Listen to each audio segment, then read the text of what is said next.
This is Swarm 2, the sequel to 2021's hit grapple shooter that once again sees you swinging around stages at breakneck speeds while shooting down the robot horde that has taken over Earth.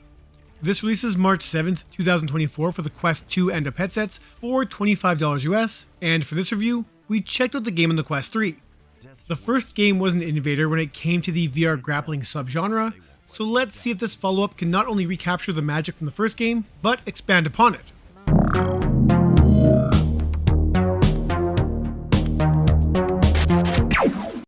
Hello fellow high flyers. Before we get to it, if you enjoyed this review, leaving a thumbs up really helps us out, subscribing ensures you stay up to date on all of our content, and leaving a comment will earn you 1 gold star. I'm Ryan for the VR Grid, now let's do this. I really enjoyed the first Swarm game for the simple fact that it combined gunplay with aerial acrobatics like no other game had done before. It wasn't perfect, but offered up an enjoyable story and action-packed campaign. With this sequel, gone is the stage-by-stage campaign, as in its place is now a roguelike series of randomly generated stages, 18 in total, that take you to various locales around the world. For those into the genre, the game structure here is very similar to Until You Fall, with all those roguelike elements at play to ensure that no matter how good or bad you are at the game, play enough and you'll have the upgrades needed to blast through the story. As the last surviving grapple commando, it's up to you to head back down to Earth to take on the invading machines. I'm not sure if the story explained how you respawn upon death, but regardless, you do, and upon each go, you collect shards found in each map, or left by enemies that can be spent on permanent upgrades in between attempts. Each stage completed also gives you a choice of buffs for that run, and the more you play, the more additional weapon and power-up options unlock, ensuring that each new run isn't quite the same as the last. It's a traditional roguelike in every sense of the term, with the added bonus of a story that unfolds the further you get, though if that's what excites you, I'd temper that a bit, as the tale told is a fairly bare-bones one, just like in the first game. So, as I tend to go into games I review blind, I was initially surprised and a little let down by this sequel's direction, as I typically don't enjoy the roguelike grind, and for my first few runs, I struggle with not just the game's loop, but the gameplay itself, as I found the controls to be quite awkward. An opening tutorial teaches you the basics before you're off, with you being able to latch onto any part of the environment or the foes you face. Momentum and speed are key, and slowing down for even a few seconds is a recipe for disaster, as enemies will home in and take you out quickly should you move too slow. It's not just Spider-Man swinging and pulling, as you can also dash in any direction to help build or slow momentum, or even use a dash attack on any foe that has you quickly bash into them. It's the chaining of all those abilities that allowed me to naturally keep moving, and once I started focusing on using my direction and tethering to its fullest, did I begin to enjoy the game. Basically, the learning curve isn't too steep, but does make those first runs quite frustrating, especially in combination with the lack of upgrades, but if you stick with it, things should improve, at least until some of the later levels, which are less tall and more crowded, creating plenty of obstacles to swing into if you're not too careful. I think my 4th or maybe 5th attempt is where I started to find my groove, and the game started to open up thanks to not just progressing through each stage, but also collecting those shards. That allowed for permanent increases in health, shields, retries, rerolls, and run upgrades, along with additional abilities like backstab, slow motion, and jet boost. As you level these powers up, they'll need more shards to do so, requiring a fair bit of replay, though it's not quite as repetitive as it could be.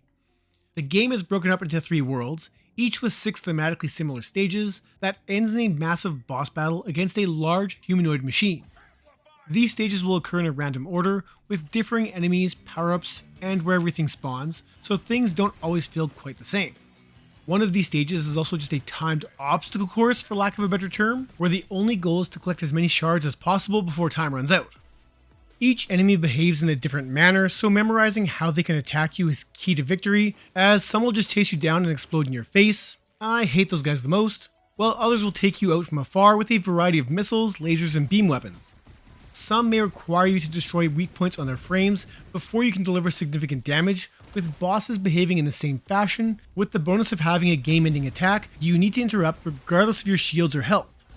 After getting more comfortable with the controls and a few upgrades, did all the pieces fall into place, and I began to appreciate the game loop, though admittedly, fatigue was beginning to set in, as despite the mix-ups in stages, enemies, and power-ups, things still started to feel samey. Don't get me wrong, It's a ton of fun when you find your groove and are swinging at top speeds while blasting foes all around you. It just gets a little stale if, like me, you take a while to find your footing and are forced to play the same opening stages more than a few times. There are a few additional modes you can tackle as well, with the first being arcade, that tasks you with getting a high score within a set time limit on any stage in the game and can be played on 3 different difficulties. I found this mode to be very challenging on normal, though it is a good way to hone those skills and get familiar with stages, and should you care, there are various online leaderboards so you can compare your efforts against others.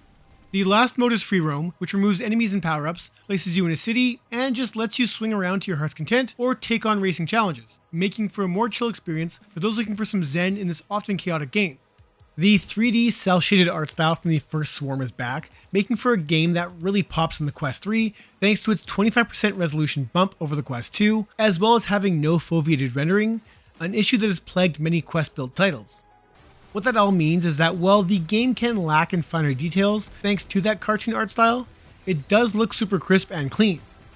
It's not all great with these still image backgrounds looking a little blurry, but given that you'll be moving almost all the time and focused on the arena, it's easy to avoid looking at them.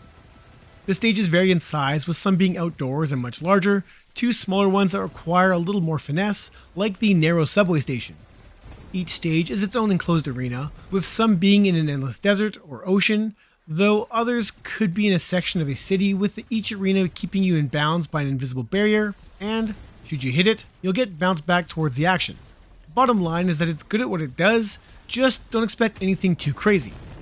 Now, as far as audio design goes, it's solid thanks to the cacophony of attacks and the array at which they can come. Whizzing through the air sounds as it should, and your grapple guns sound great, with a notable stretching sound happening when you pull them down.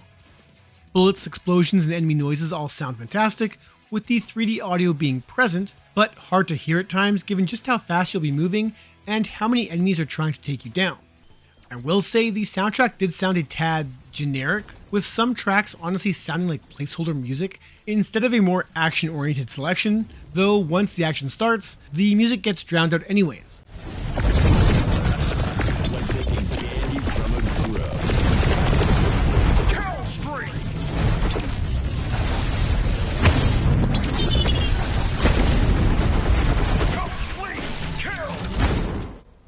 I like Swarm 2, and while I'm not the biggest fan of the roguelike direction, I still had a lot of fun with this once I figured out what the game wanted from me.